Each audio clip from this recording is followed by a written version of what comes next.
We acknowledge the traditional custodians of Canberra, the Ngunnawal and Ngambri people, their elders past and present, and we will walk gently on their sacred ground.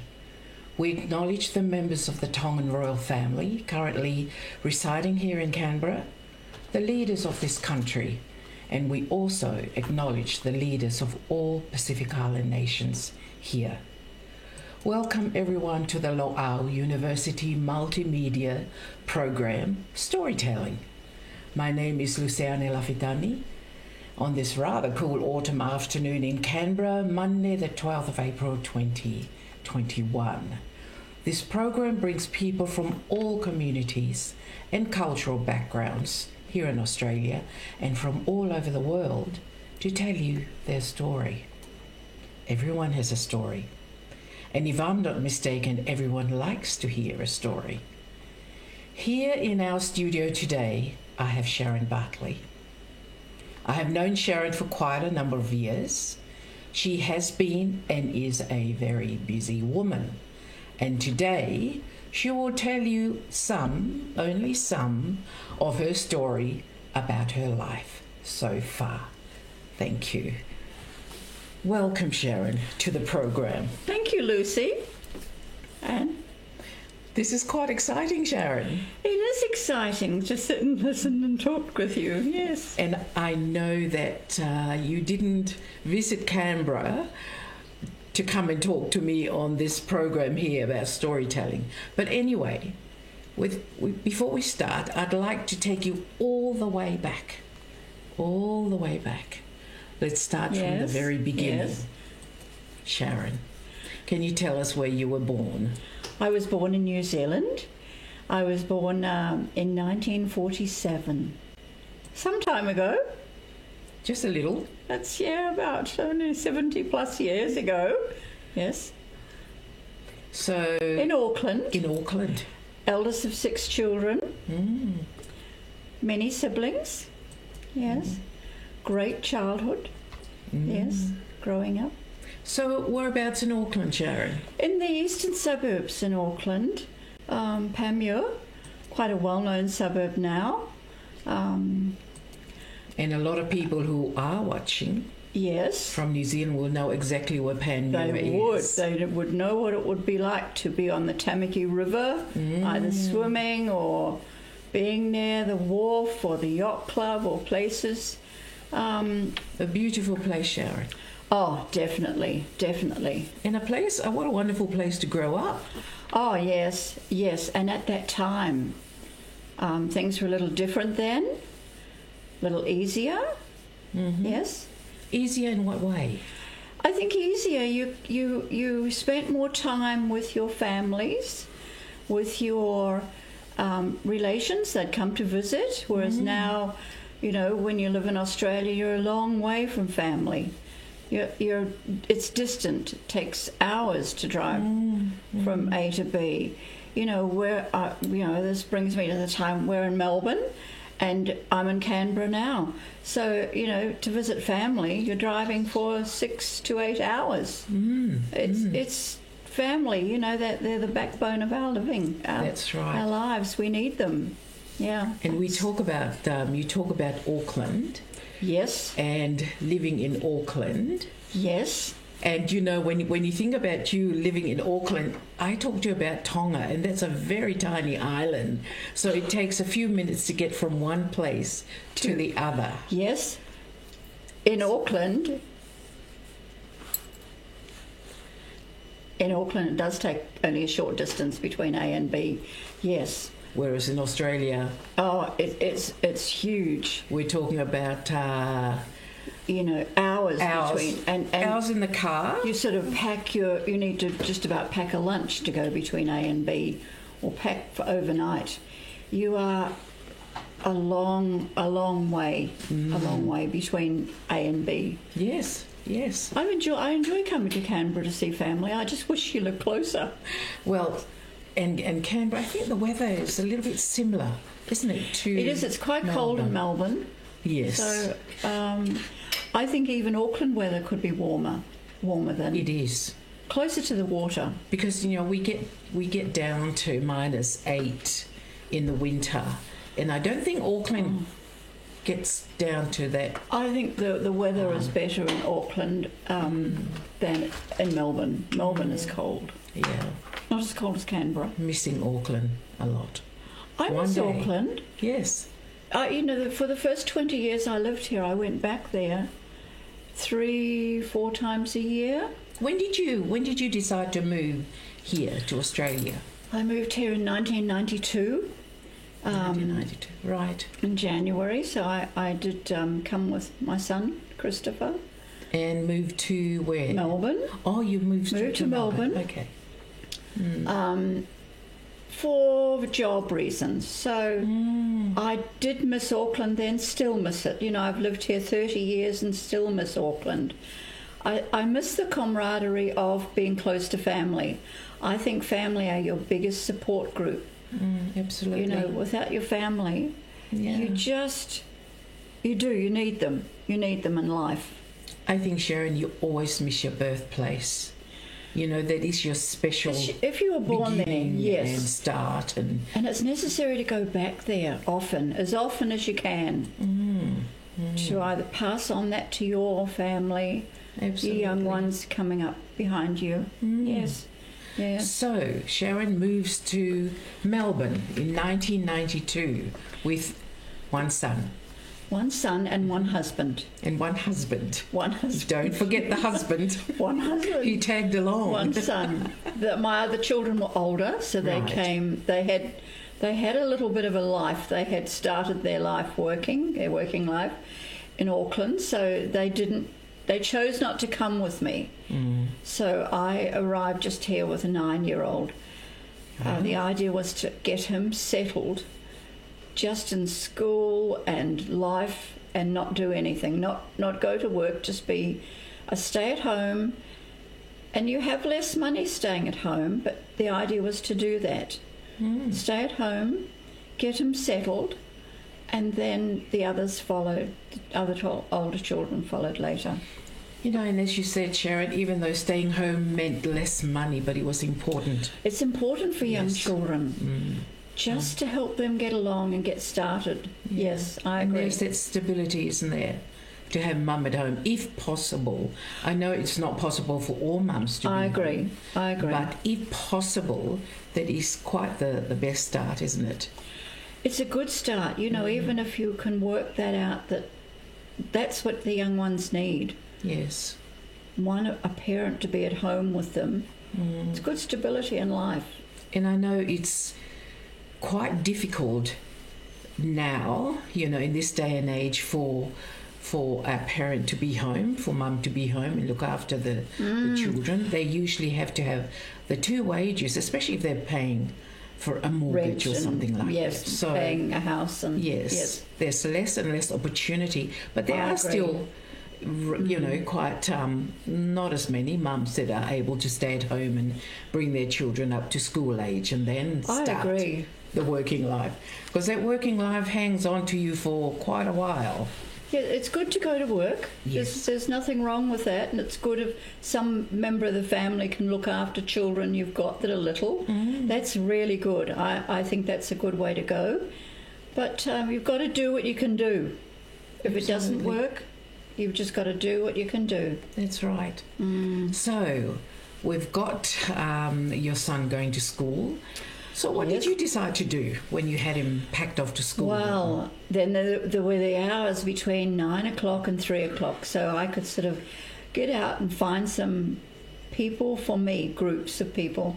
So I went to the local community house and to see what classes they run, or to see what people sat there, or to have a cup of tea with strangers, and just to see who I could meet, because I'd moved to a country and I knew no one, and there was no aunties, no uncles, no cousins in that particular state, this Melbourne. So the idea was to see who I could find or meet at the community house.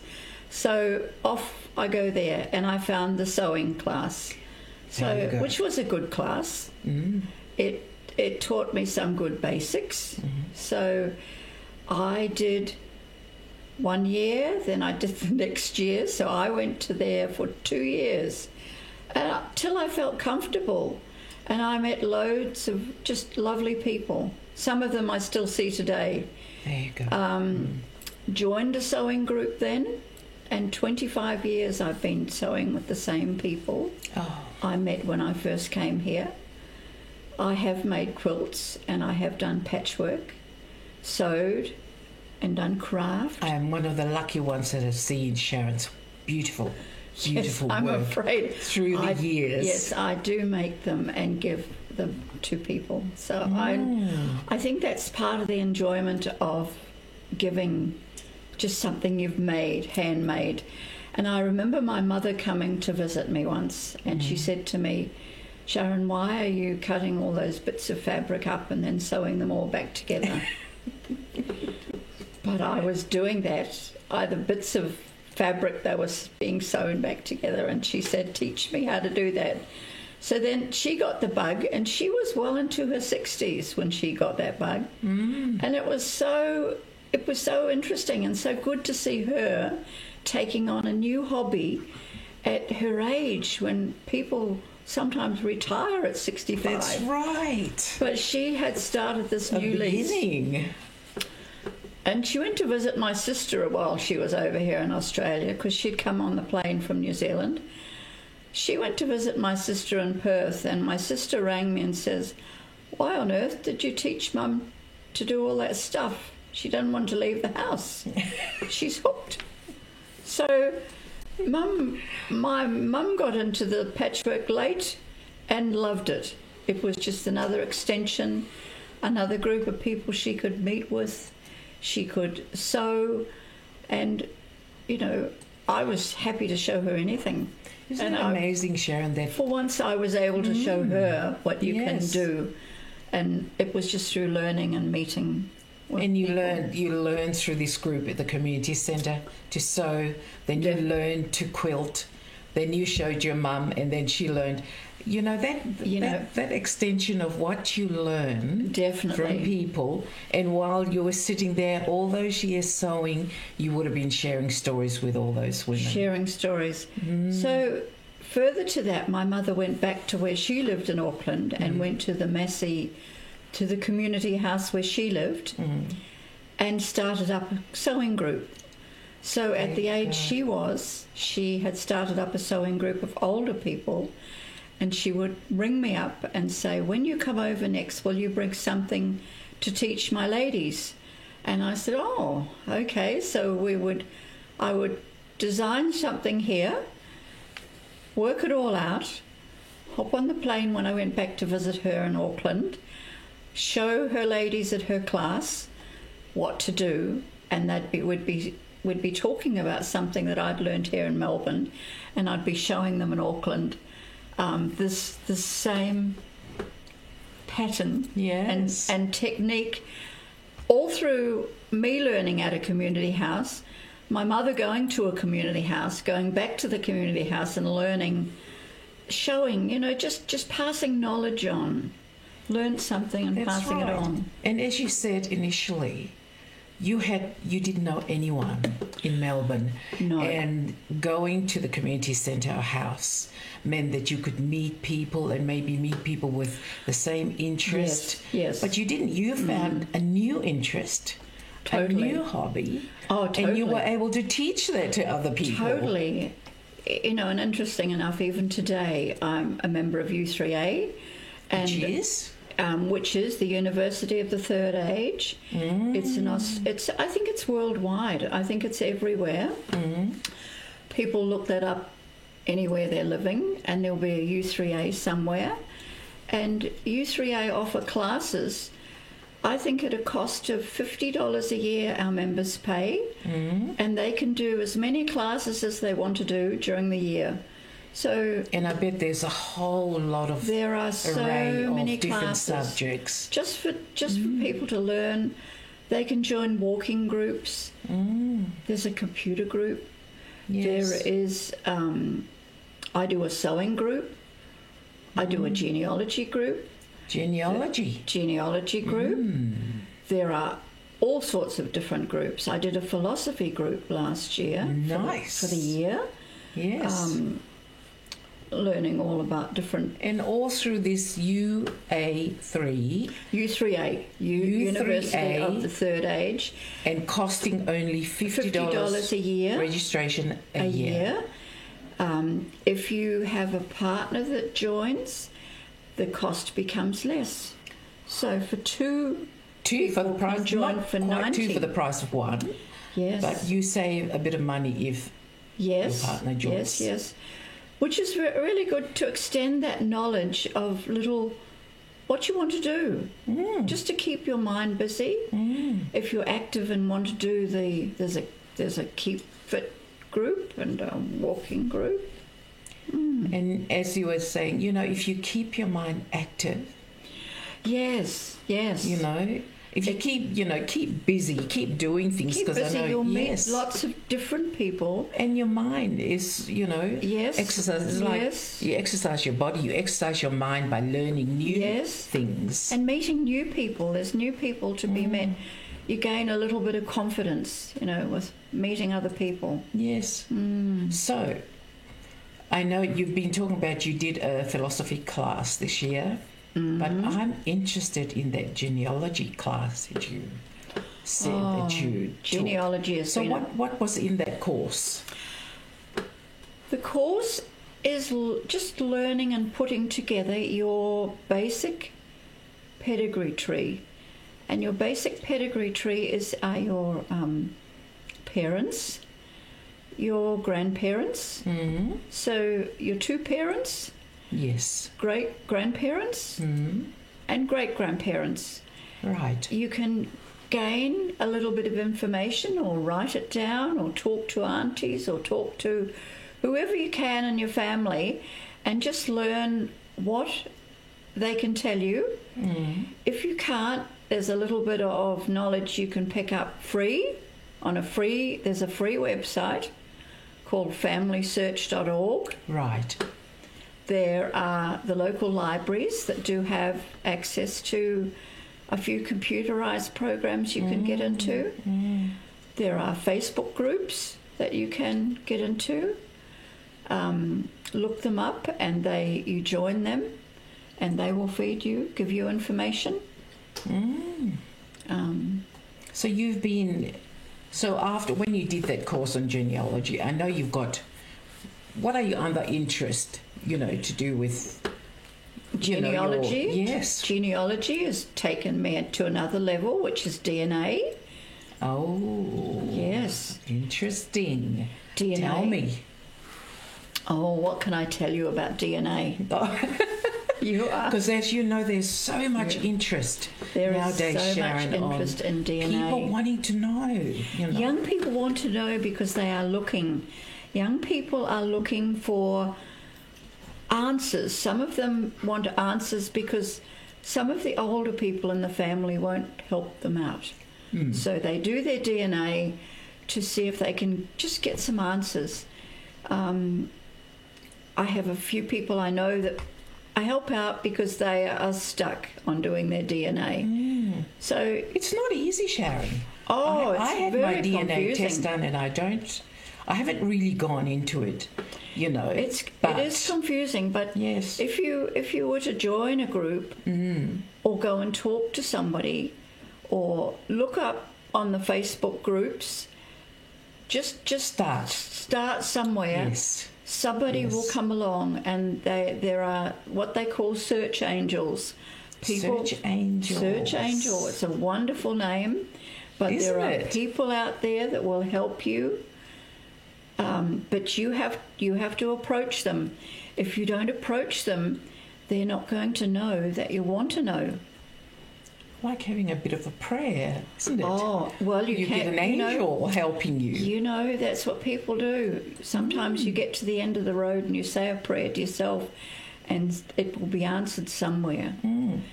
How much time do you spend on your DNA Don't ask. Because I help other people, I enjoy helping other people. So I have young people that have been looking for just a relative, maybe a father, a grandfather, and they've found an aunt or a close member of the family. Some people have found nephews. Yes. Where they might have had family members that have become parents, but the DNA will tell you that. Yes. And it's very, if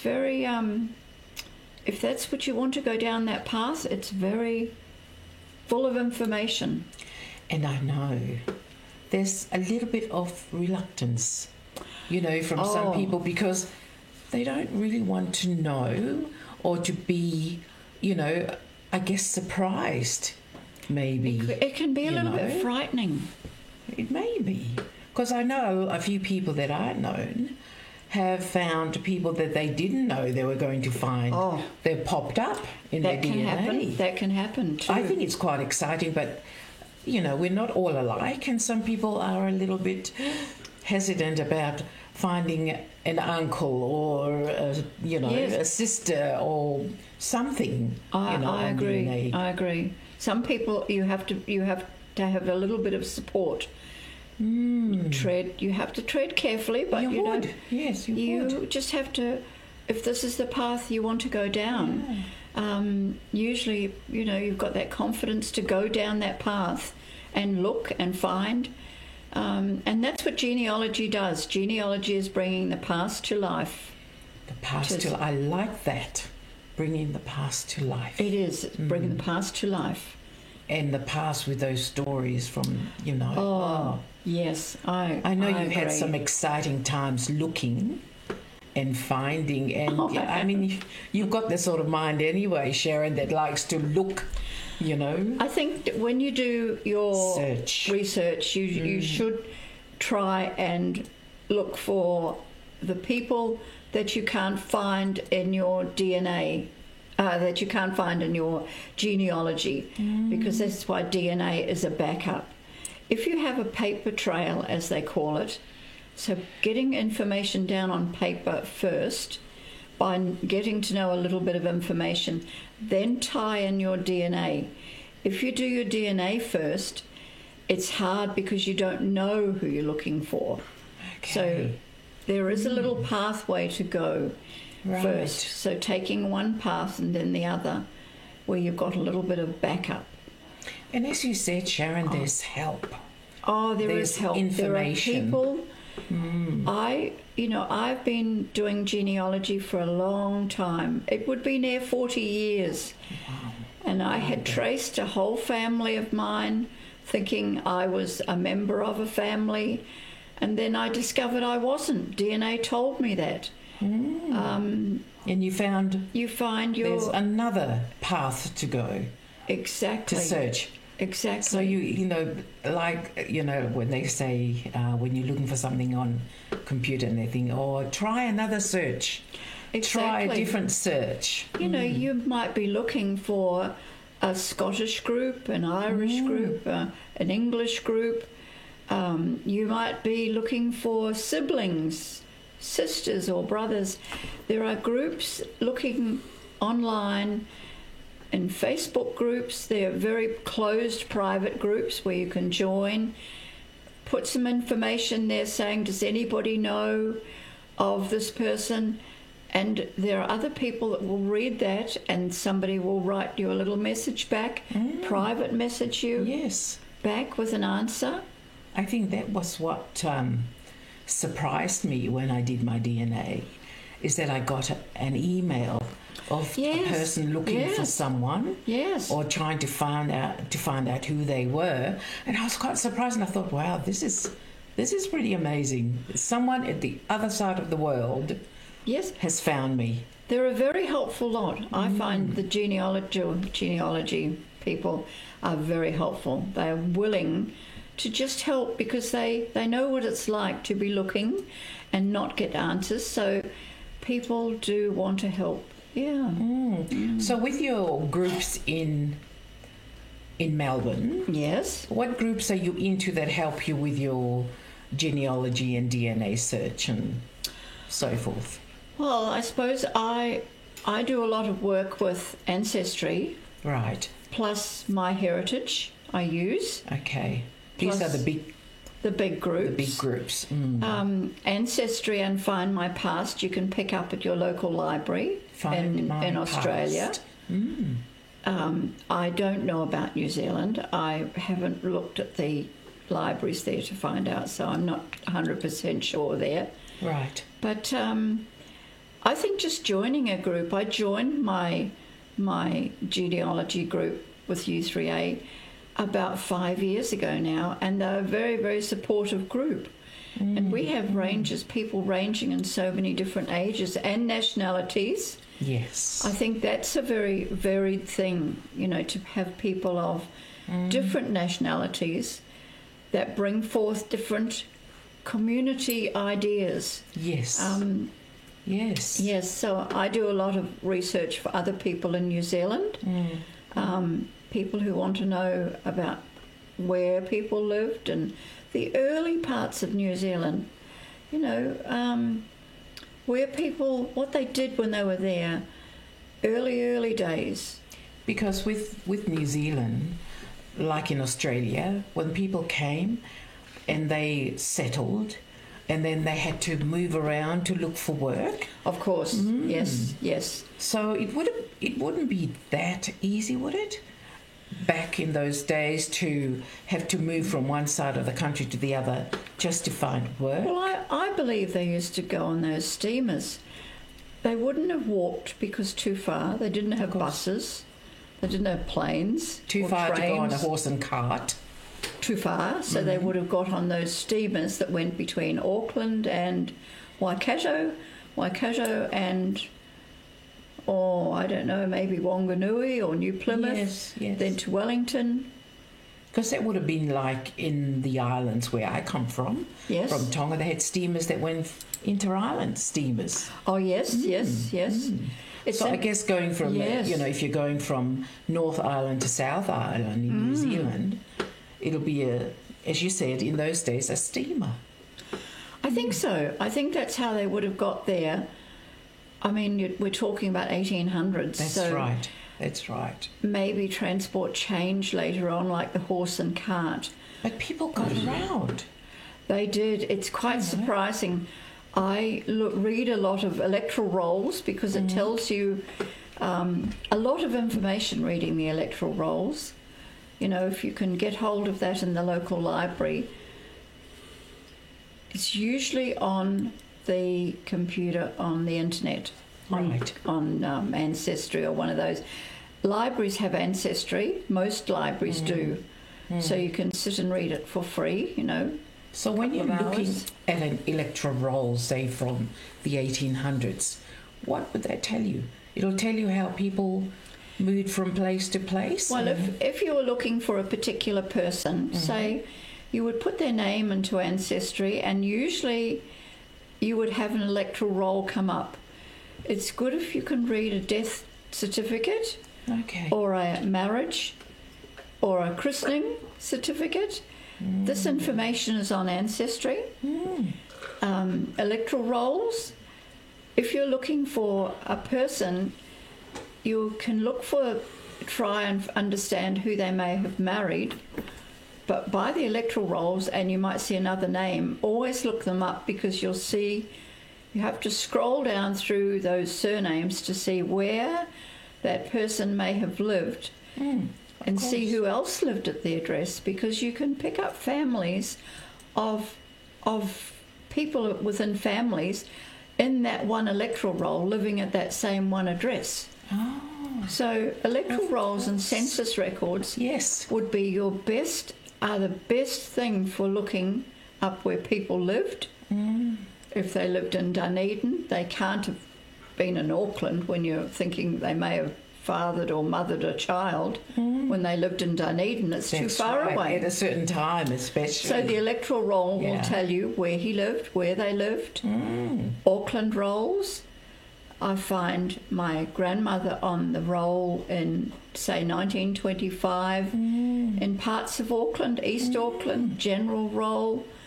And then I look at who else could have lived in the house with her. That's right. Her children. That's right. if her children were of voting age. So the electoral rolls do tell you a lot in the Yes. 1900, because you can only research a person that's passed away. Of course, yes. You can't research somebody Yeah. who's, Still a... unless it's on the late electoral rolls like 1970 or 1980. Before that or after that, it's impossible. So, when we get the census Yes. papers and you're supposed to fill them, and some people Oh, yes. hate to do that, but I think it's I such a know. good idea, because it's a record of where you've been and where you live, That's right. There's a lot of people that don't fill out all that. They say, oh, You can't be bothered. they do. And, in 50 years' time, because they're the Yes. census records we're reading, and the UK census, the best census that came out of that was the 1939 census, and the ones that are coming out of the USA census, which told you about the relatives that went to the USA or lived there, they're very, very good. Our New Zealand census are good. The Australian ones are good. They're very full of information Yes. about where people lived, what they did. It's very easy to trace a family. But I think if people are looking and they are struggling to find what they were looking for, you can approach someone at the library or within a group, a U3A group, a genealogy group, and they will help you, because they are the most helpful people I've met. Yes. And they just do that all day. Yes, I help. I think I've got about 24 people on my list of being helped at the moment. You're a very helpful person. I do, and I'd say it's very wide, because I'm helping a few people that live in the USA. Oh, I've got some people in one in Scotland. I have one in. I've got a young man in Sydney who was adopted, and I'm helping him find his family. And he had no information.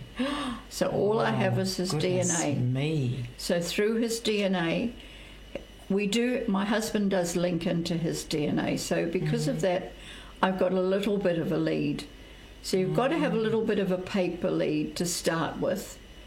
And what if you don't? If you don't, it is harder, but people will help you. But still, it's possible, even if you don't have that bit of a lead. There are search angels around. Not always where you think. You have to say a silent prayer and you'll be surprised. And join a group. Be a Facebook group is good, because there's a lot. And I mean, there's a lot covering the islands. There's a lot covering New Zealand. There are a lot of groups. And I have a friend who particularly does Tongan groups. Really? Yes. Yes. Particularly? Yes. From Melbourne? Yes. Is she Tongan? No. Oh. No, she's not. Oh my God, that is quite exciting. Because it's a very underestimated group of people. Yes. And she finds it very interesting. Oh, there you go. So there you are. Maybe you can pop my DNA and... Well, I'm maybe sure. Maybe you can have a look. Yes. Because usually, as you said, you do it and you have a lot of people that you're helping, and people from all over the world. Technology has made this world so small, Sharon. The world is small. You're talking to someone in America and in Scotland and Ireland, and just like you're chatting to me today.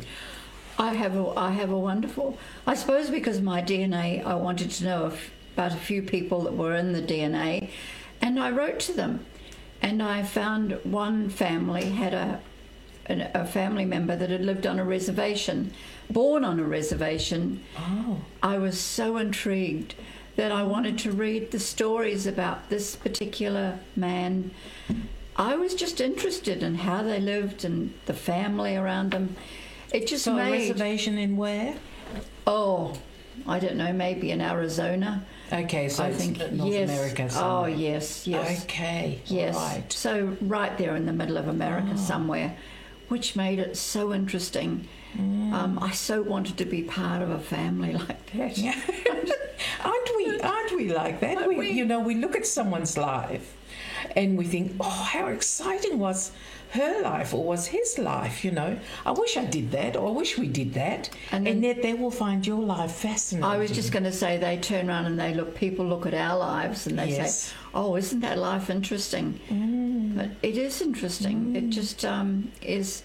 I think the people I've met through meeting up with groups where I've lived, because I think the 30 years I've lived in Melbourne, I've met people through groups and I find them all very interesting. And I think that's been the backbone of my life. That's right. It has. It's just so you've learned. Full. Yes.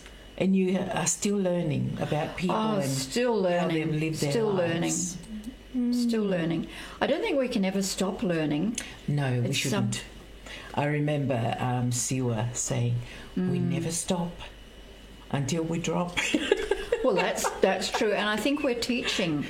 And if we teach the children different things, we teach other people, we get there's a lot of comfort in teaching and showing other people ideas, what we do, what we've learned, just showing other people. There's a class that we have every summer out in January in our U3A, and because U3A runs every year as part of like the school terms. So we start in February and then we only run within the school term. So you run 8 weeks in term 1, or maybe the 10 weeks in term 2. So come Christmas, we shut down. So we stop our U3A classes about mid-December, and then we start them up first week in February, I think it is. Right. So for summer, the January time, it's very close. There's nothing happening. So this last summer, just gone January, we decided to run summer classes. Okay. And I ran those for the U3A. So the idea was to do some events that would involve people if they wanted to do something during that month. Everything's quiet. Yes. So we ran a class going through our local cemetery, which went and talked to a woman from the National Trust locally, the Historical Society, that took the people round, the group that was booked, to go around important graves that were there, like Dame Nellie Melba. That was something significant to the area that I live in Melbourne. Yes. As well, we ran one group there. The next group we ran was to do with going through what her father did in Lilydale, because he was a very well-known designer, architect person, Mr. Mitchell of some sort in Melbourne. Yes. And he had built this big lime works in Melbourne, and it had been becoming part of a new subdivision. So we did a group tour through that. As well, we did a few DNA classes on Zoom, and then we also have a group where people that were unsure about their telephone, there's Samsung phones. We had a class and we just discussed what are your queries and what do you want to learn about the phone. Because as people get older, they go through, we all do it as we get older, we have trouble just learning. Well, I do. Nobody else might. I think everyone does. Just learning about some basic things about your phone. And it was to help other people if they had a question to do with the internet or the phone or their tablet, because there's nowhere to go to help out and tell you. That's right. So we did that within the U3A this year. And it has nothing to do with age, because I remember. I agree. When we were, when we started to go online in our workplace a few years ago. Yes. And we had to learn how to use the internet, how to use the computer, whatever. And it was just, we weren't old. So We weren't elderly. We were, young It's like workers. we missed the boat. That's right. But it was difficult. I know. Difficult to learn the new I agree. skills. I agree. So with everything coming on now, I tend to hold on to old phones because I'm a little bit, well, I don't know whether it's lazy, but I just want to, use something that I'm quite used to. I think as we get older, we struggle with that. Yes. Just learning those new techniques and remembering that what you learn is, I agree with that. Can be a challenge too. Yes. So I guess with when I think about what you've done, Sharon, you're just busy.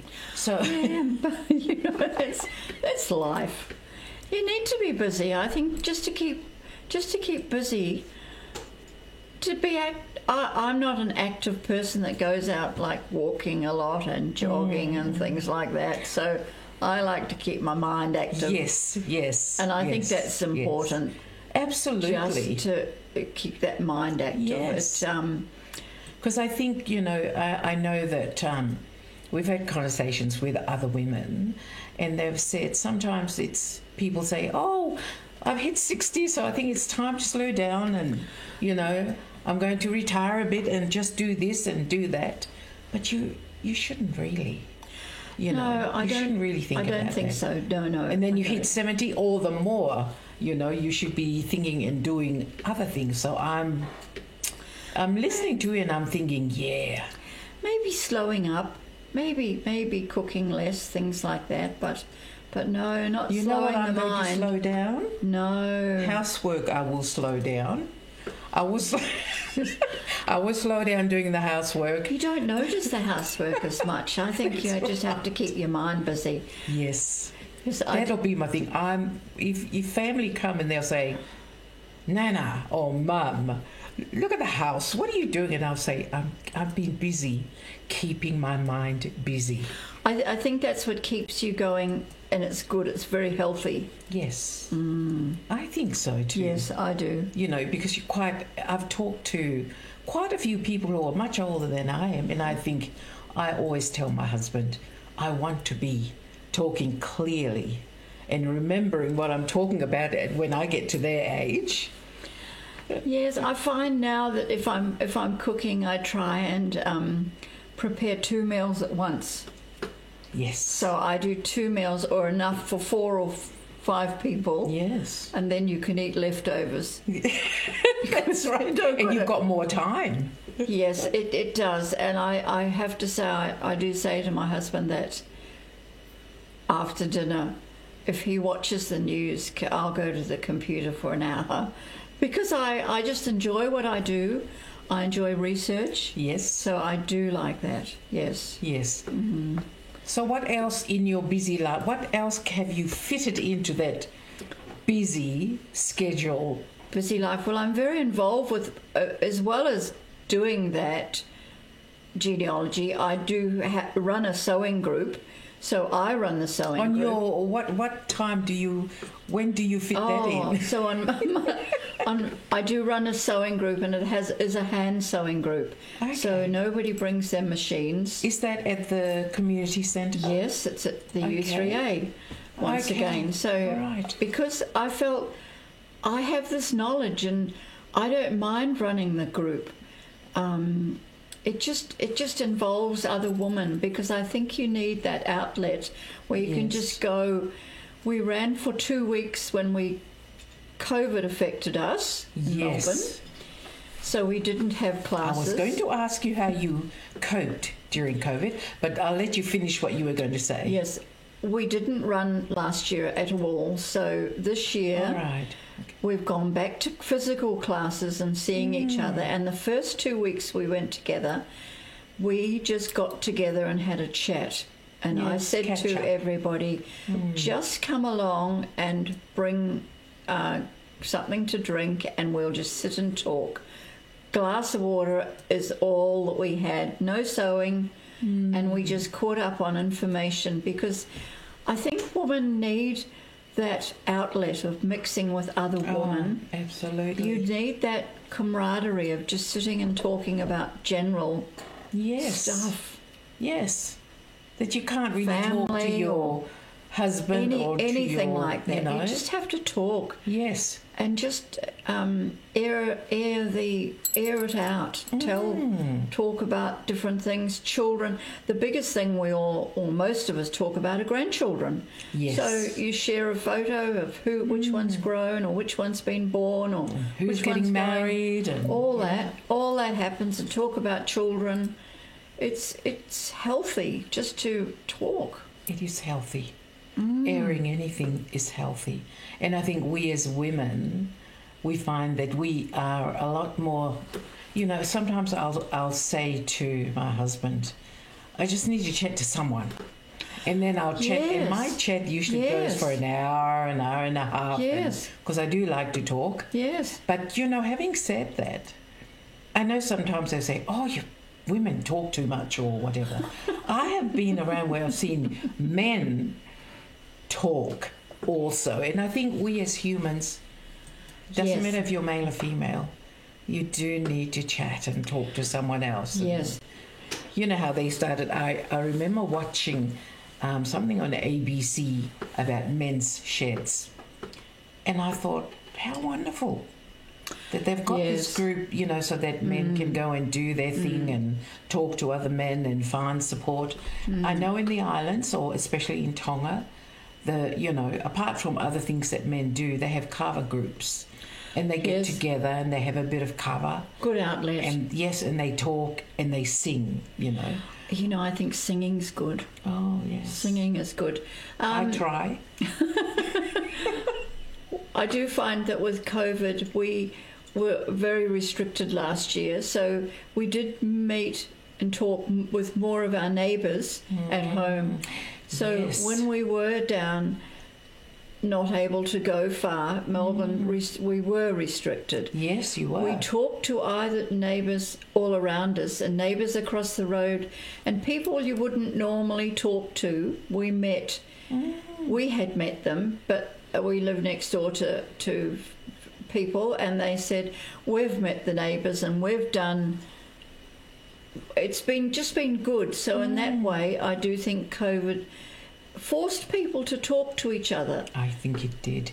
I think COVID forced us to learn new things, to do new things. I agree. Yes. I agree. Yes. Allow different things to come into our lives. Yes. I think that's what COVID has done, and a lot of very positive things for people. I agree. You know, I find I've got a sewing group I'm going to visit next week, and we used to be 8 people, now we're 3. Everyone's either left the area, moved away. So I look forward to that particular group, because I've built these friendships throughout the years I've lived here and done different things. Yes. You know, and friendships are important, Sharon. Friendships are important. That connection. Yeah, friendships run alongside there with family. I think the family are important. Yes. We have family get-togethers at home, and I think it's really good. I don't think it matters what you eat. It's the gathering. I always say this to my children. Don't worry about what you put on the table. We're not gathered here to pick and choose. We're gathered here just to talk and see each other, catch up, and eat what is on the table. Absolutely. You know, there's no airs and graces with what you have to eat. That's right. At our family. Because I think whatever you're sharing is quite enjoyable. It's perfect. Because you're with people you love. It's perfect. And people you want to be with. And that, you know, the younger children want to be around the older ones and just listen. I think it's so important, you know, that children have other people around them, and they grow up with, you know, either parents, grandparents, aunties or uncles, if possible. And if they don't, I agree. You know, you find friends so that your children always have other people. I agree. Yeah. I find you have to think to yourself, we are the teachers, because if we don't teach the younger ones, this is what you need to do, how will they ever learn? How? So we're all teachers. Yes. In a way. And for us also, I think, to remember that even if you're not teaching, they're watching you. You know? Yes. They're watching They're every little learning. thing and Well, listening to every little thing I that you agree. say. I agree. Yeah, no. Yes. I was just thinking as we were talking, Sharon, I wish I could join in one of your groups. I wish you I'm could just too. thinking I how wish you could. fascinating. Because I'm very happy with all my different groups, all my different people. Yes. There's a lot of sort of feelers, and you know, on one hand you sort of think, well, I've got a group there and that's that group there. You get to a function I was going to have for my birthday, that was a few years ago, and I thought, now who will I invite? And on top of that, I did many works for the Jazz Museum in Melbourne. Mm-hmm. So I did 12 years working for them voluntary amongst all that. And amongst thought, all that, you're amongst still all that. telling me. I know. thought that we've gone through there's still more of what. See, I did that and I you've loved got your it. voluntary work. I loved it. your Well, I did groups. voluntary work all throughout the time living in Melbourne for 20 years. You know, I That's just... a wonderful thing to do, Sharon. Oh, I think if you can do a little bit of voluntary work, it was only 1 day a week, but I totally enjoyed it and met great people. And I was going to say, I bet you met some great people. Some great people along the way. Just in the different organisations I worked for, I didn't need to go out for 4 or 5 days. So for the days I did, it was voluntary. And I got a lot out of it. Gave a lot, but I got a lot. Yes. Yes, I think it's healthy. It is, and that's why you are so healthy and so bright and generous and all that sort of stuff. Yes, You know, okay. Yes, yes. You can take it all. Thank you. And as I was going to say, Sharon, do you know that we're coming to the end of our storytelling? Oh, already? Okay. See, that's what I mean. It's you don't realise when you're chatting. No, you to don't. someone. Because there really is so much to talk about. There is.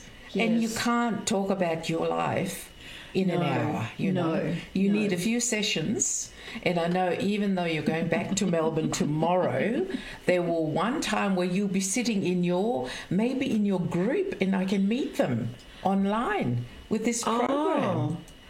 We can do that. I'll have to work that one out. Yes, we will. Both of us will have to work that one out. Yes, we will. But Sharon, I've had a fabulous time. Thank you. Talking to you and listening to all your wonderful stories. And I know our listeners and people watching out there will be sitting, they'll mostly be saying, oh, we can do this and we can. And this is what this program is about. Oh. It's about whatever our story is, it might inform someone, you know, or tell someone they can do that too. Oh, definitely. I mean, I'm just a very ordinary person doing very ordinary things. I think you're an extraordinary person. Thank you, Lucy. I call you Lucy. Yes. You are. You're a very generous human being, and I'm glad that I've known you. Thank you. And that you are my children's auntie. I know. And I love it, auntie. Yes, in my culture, you would be called their fahu. You're the big boss. Okay. Because you are their father's eldest sister. Okay. So there you go. You Thank you very much. Yes. Lovely. It's been lovely talking to you. Yes, and thank you, Sharon. And hopefully not too long, I will talk to you. Yes. Via the internet. Yes. Because all you need is a tablet or a laptop or even your phone. People ring on their phones. Yes, they do. And we can have another chat. Do. Thank you, everyone, for listening to us. Thank you. To the Lo'au University Multimedia Program, telling stories. And, you know, look forward to talking to you again. I think our next program on this will be a program on Friday, which is Lo'au Momamani, which is our education program. But we may have another program Wednesday, but keep watching. We will let you know if there's another program coming up. Thank you and good afternoon to you all. Thank you.